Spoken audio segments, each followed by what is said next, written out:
Hello and welcome to marketing91.com. In this video, we are going to cover the topic on new product development process. Let's start with the introduction. Launching a new product is not always about generating a product that is new to the world.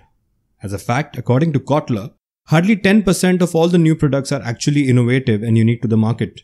Companies usually upgrade their existing products by relaunching them as new ones or adding some new products to the current product mix. This helps to cater to customers' ever-changing needs and taste, technology, and product life cycles.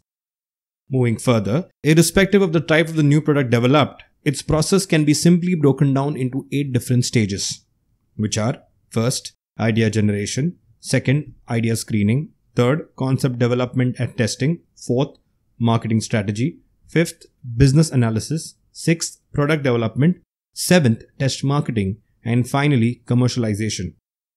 Now let's look at each one of them briefly with some examples, starting with idea generation. Ideas that are unique and meet with the consumer's needs form the spine of the new product development.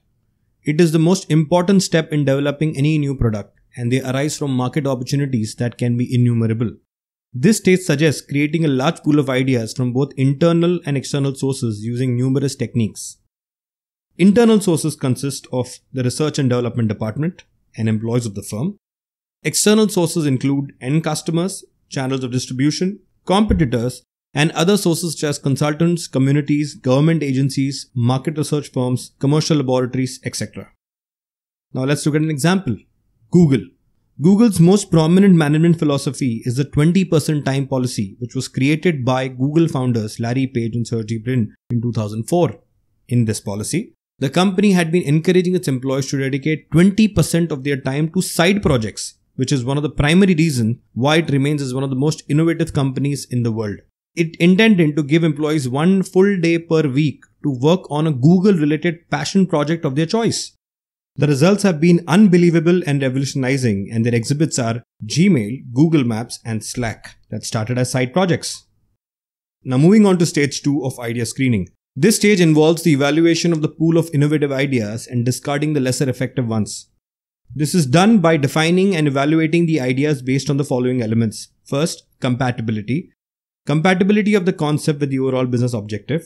Next, relevance of the idea based on the existing and predicting business conditions and goals. Third, validity of the premises on which the idea is based upon. Fourth, internal and external barriers that inhibit the growth of the idea into reality. Fifth, practicality of the idea to work based on resources available. Sixth, the idea's predicted return on investment. And finally, internal or external risks that may limit the idea's progress. Moving further, there's a possibility of 2 types of errors to occur in the new product development process, and the idea screening stage serves as a filter to prevent the business from them.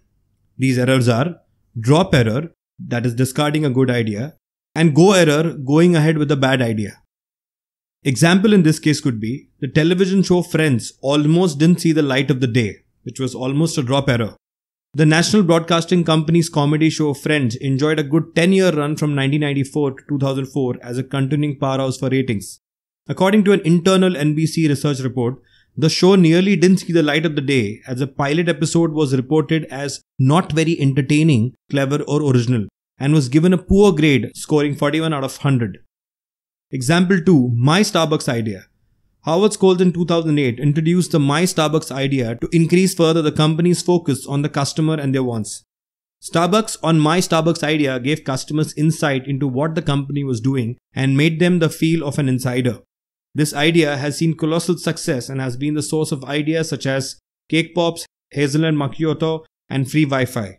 In 2013, by the 5th anniversary of My Starbucks idea, the company had generated over 150,000 ideas and implemented 277 best ideas out of them. Moving on to the next stage of concept development and testing. An idea is different from a concept. An idea is just an imaginative construction of a business possibility or an opportunity. But a concept is an idea that has passed through the process of fine-tuning and is not as inconsistent. The concept is a prepared version of the product idea which takes into consideration the following points. First, potential target audience. Second, product usage. And third, potential value proposition.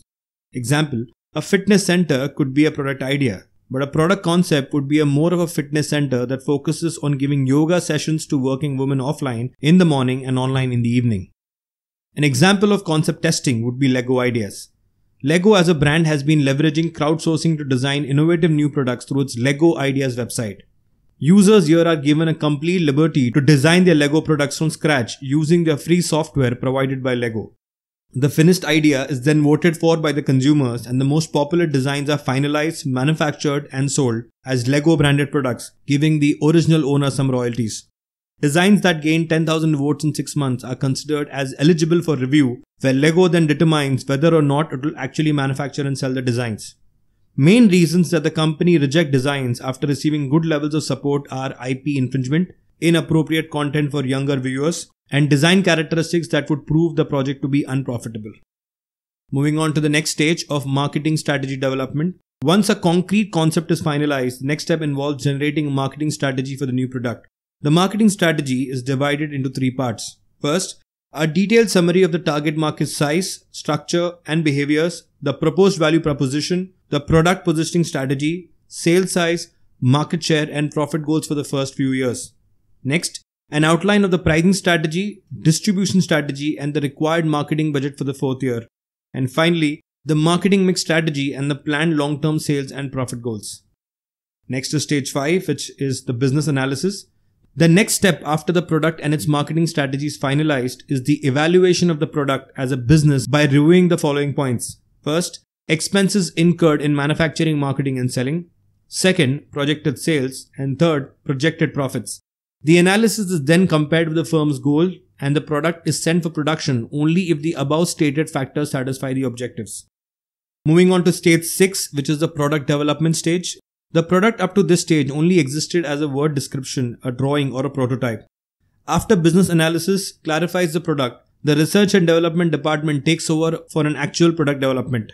Here the product may take days, weeks or even months to develop the final product as it goes through the sequence of testing phases, alpha testing and beta testing to verify all the assumptions. Alpha testing is examining the product inside the firm to ensure it meets the set standards, whereas beta testing means launching a minimum viable product or a test version in the market to verify the product market fit.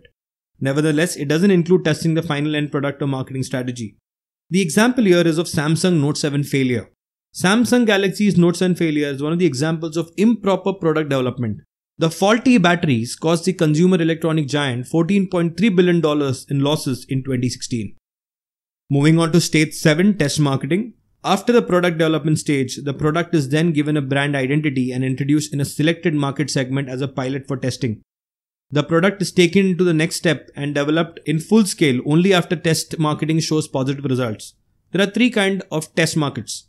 First, standard test market. These comprise of small representative markets, for example, a single concentrated city instead of the full state where the firm conducts a full-fledged marketing campaign and makes use of store audits, customer surveys and distributor surveys. Next, control test markets. These are artificial testing venues like panels of stores that consent to carry out new products for a fee. Even here, there's a risk of competitors gaining access to the new product. And third, simulated test markets. These are events of a shopping environment created by the firm to examine customer behavior concerning the new product and its competitors. This test market also lets the researcher interview customers. One of the examples that need to be highlighted here is the Samsung Galaxy Fold failure. CNET, an American media website, decided to put the Galaxy Fold through a folding torture test. The phone didn't live up to Samsung's promises. The $2,000 device was put into a machine that would swiftly fold it and unfold it. As a result, the display failed at around the 120,169 folds mark. Samsung, upon the announcement of the Fold, said it had tested up to 200,000 folds in internal testing. Samsung Electronics CEO DJ Ko called the company's failed launch of its radical screen-bending Galaxy Fold embarrassing. Additionally, Ko took personal responsibility, admitting, "I pushed it through before it was ready." And finally, stage 8 of commercialization. Test marketing stage provides the management with the data needed to make the final decision of launch about the product. After the final decision of the product to be launched in the market is made, it goes into the ultimate stage of commercialization and is manufactured in the required quantity. This stage involves high cost as manufacturing units are rented or purchased, advertising and communication campaigns are administered, and sales promotion and other marketing efforts are executed to develop an initial demand. various important decisions are made during the commercialization stage, such as first, introduction time, that is what is the best time to launch the product. Second, introduction place, should the product be launched in a single market or simultaneously in multiple markets. And finally, future strategies, what should be the strategies that will be taken once the product is launched in the market.